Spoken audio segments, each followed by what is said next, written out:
નમસ્કાર વિદ્યાર્થી મિત્રો, all in one study digital YouTube ચેનલમાં તમામ બાળ મિત્રોનું સ્વાગત છે. જવાહર નવોદય પ્રવેશ પરીક્ષા આકૃતિ વિભાગની આપણે 31 થી 40 આકૃતિઓનું સોલ્યુશન ગયા વિડિયોમાં કર્યું. હજુ પણ આપણે 10 આકૃતિ તમને આપી છે. 41 થી 50 સુધીની આકૃતિનું સોલ્યુશન આ વિડિયોમાં હું કરાવી રહ્યો છું. ત્યારે દરેક વિદ્યાર્થી મિત્રોએ ખાસ ધ્યાન રાખવાનું, આવી બીજી આકૃતિઓ તમને મળે તો એનું પણ સોલ્યુશન કરો. હજુ આપણે આ પહેલા બીજા વિભાગનું સોલ્યુશન કરીએ છીએ, એમાં એક જ બુકની આપણે અત્યારે આકૃતિ કરીએ છીએ. હજુ આપણી પાસે ઘણી બધી આકૃતિઓ છે, પરંતુ આ આકૃતિનો વિડિયો પછી પાછું હોય છે ગણિત લેવું છે અને પછી પાછું ભાષામાં પણ આપણે આગળ વધવું છે. કેમ કે નવોદયની અંદર બધા જ વિષયમાં આપણે ધ્યાન આપવું છે, તો રોજે રોજ થોડું થોડું આપણે અપડેટ કરતા રહીએ. આજે 41 થી 50 આકૃતિ કરવી છે, સમાન આકૃતિ શોધો. તો અહીંયા 41મા પ્રશ્નથી આપણે આગળ વધીએ. પ્રશ્ન આકૃતિ આપણી પાસે આપેલી છે આ રીતની. આના જેવી હોય તેવી આકૃતિ આપણે જોવા જવાની છે. તો અહીંયા બંનેના તીર અલ્ટરનેટ છે. પહેલાનું તીર આ સાઈડ, આખા બંને સાઈડ તીર વાળું, અને છેલ્લે એક તીર છે આ બાજુ છે. સેમ આકૃતિ આપણને એ જોવા મળે છે. જો અહીંયા આપણે જોઈ શકીએ છીએ કે આ રીતનું છે. અહીંયા પણ આ રીતે છે. હવે આમાં એવી આકૃતિ નથી, આમાં પણ નથી અને આમાં પણ નથી. ડાયરેક્ટ જ આપણને જવાબ મળી જાય છે કે એ જવાબ આપણો આવે છે.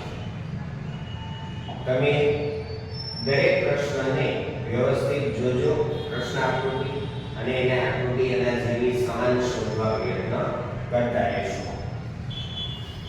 અહીંયા આપણને એક સરસ મજાની કેટી દેખાઈ છે.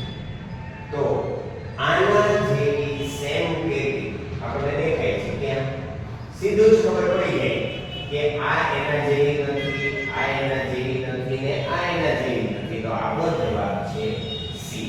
વિદ્યાર્થી મિત્રો, અહીંયા માટે તમને એક વાત કહેવી છે કે જે આકૃતિ આપણને એક જ નજરમાં ખબર પડી જાય એ આકૃતિને થોડું વધારે ઝડપથી સોલ્યુશન કરી અને આગળની આકૃતિમાં આપણે જતું રહેવાનું, જેથી કરી અને આપણો સમય પરીક્ષામાં વધારે ન બગડે. કેમ કે પરીક્ષામાં આપણી પાસે 40 આકૃતિ છે. 40 આકૃતિને સોલ્વ કરવા માટે આપણી પાસે જેટલો સમય આવે છે એ સમયમાંથી આપણે થોડોક સમય જો બચત કરશું, અહીંયાથી જલ્દી પૂરું થઈ જાય આકૃતિ વિભાગ, તો આપણે ગણિત માટે થોડો વિચારવાનો સમય વધારે મળશે.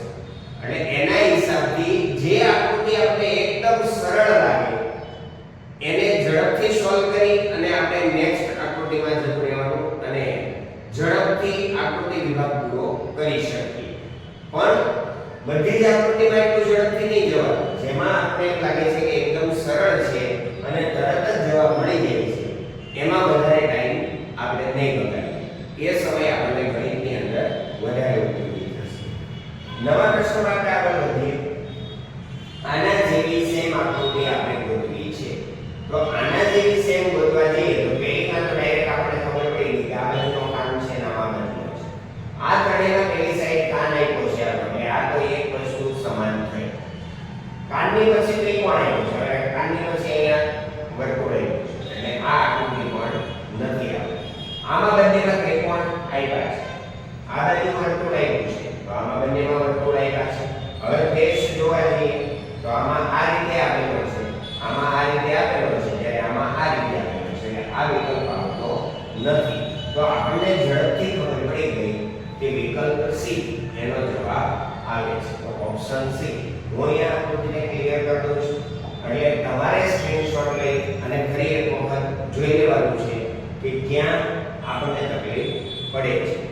અને જ્યાં પ્રશ્ન એવો લાગે કે અહીંયા તકલીફ છે તો તમે કોમેન્ટમાં પૂછી શકો કે સર આનો જવાબ શું આવે. જો કે આ વિભાગ ઈઝી છે એટલે આપણે તરત ખબર પડતી રહી છે. અહીંયાની જે આકૃતિ છે આના જેવી સેમ આકૃતિ આપણે દોરવા જવાની છે. તો ઉપરનું જ પહેલા જોઈ લઈએ. ઉપરનું અહીંયા અને અહીંયા સમાન છે એટલે આ બંને આકૃતિ તો આવતી નથી. હવે કાં A આવે છે અને કાં D આવે છે. નીચેનું જોવા જઈએ તો આ બંનેમાં સેમ છે એટલે આ બંને બાબતો સમાન થઈ. હવે ત્રીજી બાબત જોવા જઈએ તો અહીંયા અને અહીંયા સમાન છે, અહીંયા થોડું એનાથી અલગ છે. તો આપણને ખબર પડી ગઈ કે આપણો જવાબ જે મળે છે તે આકૃતિ ઓપ્શન A મળે છે. હું ફરીવાર ક્લિયર કરી દઉં છું. તમારે આકૃતિનો જરૂર પડે તો સ્ક્રીનશોટ લઈ થોડી ઝૂમ કરી અને ફરી વખત ચેક કરી લેવાની એટલે તમને આન્સર ખબર પડતી રહે. પછીના પ્રશ્નમાં આપણે આગળ વધીએ તો આના જેવું સેમ જ્યાં દેખાતું હોય એ આકૃતિને આપણે જવાબ તરીકે પસંદ કરવાની છે. તો અહીંયા આના જેવું સેમ દેખાતું હોય એવી આકૃતિ મારા ખ્યાલથી અહીંયા જ આપણે બાજુમાં જવાબ મળી જાય છે. કેમ કે અહીંયા ડાર્ક કરેલું છે, અહીંયા ચોરસ આપેલું છે અને અહીંયા આપણને ખૂણા ઉપર સર્કલ આપેલા નથી. તો આપણને ખબર પડી ગઈ કે આના અંદર જે આપેલું છે પ્રશ્ન આકૃતિમાં એનું બધું જ એ આકૃતિમાં જવાબમાં છે એટલે આપણો જવાબ ફાઇનલ થાય છે A. ફરીવાર હું આને ક્લિયર કરી દઉં છું અને તમે લોકો સ્ક્રીનશોટ લઈ અને નિરાતે જોજો એ જવાબ આવે છે. નવા પ્રશ્નમાં આના જેવી સેમ આકૃતિ ઝડપથી જોઈ લઈએ. ઝડપથી આપણને મળી ગઈ કે આકૃતિ B છે. જો આવી આકૃતિ એકદમ ઝડપથી ઈઝી થઈ જતી હોય તો એ આકૃતિમાં વધારે આપણે ટાઈમ બગાડશું નહીં, જેથી કરીને આનો જે સમય મળે એ આપણે ગણિતમાં ઉપયોગી થશે. જવાબ આવે છે B. 47મો પ્રશ્ન આપણી પાસે છે આના જેવી સમાન આકૃતિ. હવે આના જેવી છે તો આ નથી, આ નથી, આ નથી ને આ છે. તો આપણે ખબર પડી ગઈ કે B જવાબ આવે છે. એટલે આવી આકૃતિ છે એકદમ ઈઝી છે અને એને 2 થી 3 સ્ટેપ જોવા જાવ કે પહેલું જોયું, બીજું જોયું, ત્રીજું જોયું, ચોથા સ્ટેપમાં આપણે ડાયરેક્ટ ખબર પડી ગઈ છે. તો એ જવાબ આવે છે. 48મી આકૃતિ છે આપણી પાસે કંઈક આવી છે. તો હવે અહીંયા આપણે દેખાય છે કે વર્તુળ અહીંયા ખૂણા ઉપર છે, અહીંયા પણ ખૂણા ઉપર છે અને અહીંયા છે ચોરસ. પણ આપણો જવાબ તો સામે છે D. તો અહીંયા પણ આપણને તરત જ જોવાથી જ જવાબની ખબર પડી ગઈ છે. તો આનો જવાબ તમારે વિદ્યાર્થી મિત્રો કોમેન્ટમાં મૂકી દેવાનો છે. મને તો ખબર પડી છે ને કીધો પણ છે જવાબ આવે છે. કયો આવે એને તમારે જવાબમાં લખવાનો છે કોમેન્ટ કરીને કે 48 એનો જવાબ કેટલો. કોમેન્ટ કરો તો તમારે ખાલી એવું કરવાનું 48 લખવાના, ડેશ કરવાનો અને સાથે જે ઓપ્શન હોય ને જવાબનો એ લખી દેવાનો. એટલે 48D એટલે આપણે ખબર પડે કે તમારો જવાબ D છે. બરાબર? આમાં મેં કહી દીધો છે છતાં પણ તમારે તમારી રીતે જે આકૃતિના જવાબ મેં પૂછ્યા હોય કે હાલો તમારે સોલ્વ કરવા છે તો તમારી રીતે તમારે જવાબ આપવાનો છે કોમેન્ટ કરી. જો અહીંયા આના જેવી સેમ આકૃતિ જોવી છે તરત જ ખબર પડી જાય છે ઉપર વર્તુળ છે તો અહીંયા ઉપર વર્તુળ છે, અહીંયા છે. તો આ બંને વિકલ્પ આપણી પાસે કેન્સલ થઈ ગઈ છે. હવે જવાબ મેં બે વિકલ્પ કેન્સલ કર્યા પછી તમારા ઉપર છોડું છું વિદ્યાર્થી. તમારે માત્ર વર્તુળને જોઈ અને સિલેક્ટ કરી લેવાનો છે કે આપણો આન્સર શું આવે. તમારે નંબર લખી અને જે A કે C જે આવતું હોય એ તમારે કમેન્ટ કરવાનું છે. વિદ્યાર્થી મિત્રો તમારી કમેન્ટ આવશે તો અમને ખબર પડશે વિદ્યાર્થીઓ ખરેખર વિડિયો જોવે છે અને એના આકૃતિના જવાબ જાતે સિલેક્ટ કરે છે. બરાબર? કોમેન્ટ આવશે તો ખબર પડશે, નહીંતર મને ખબર નહીં પડે કે કયા વિદ્યાર્થીઓએ સોલ્યુશન કર્યું. ઘણા વિદ્યાર્થીઓ ખાલી એમ જોવા ખાતર જોઈ નાખે કયા આકૃતિ વિભાગ છે ફટાફટ જોઈ પૂરું કરી દીધું. પણ આખું જોશો તો તમે આકૃતિનું બધું સોલ્યુશન કરશો અને તો તમને જવાબ ખબર પડશે. આગળના પ્રશ્નમાં આપણે આગળ વધીએ. અહીંયા પણ આ આકૃતિ એકદમ ઈઝી છે. 49મી ને તમને સોલ્વ કરવા આપી છે અને 50મી પણ હું તમને સોલ્વ કરવા માટે આપું છું. જો કે બહુ આગળ A B C D ચારે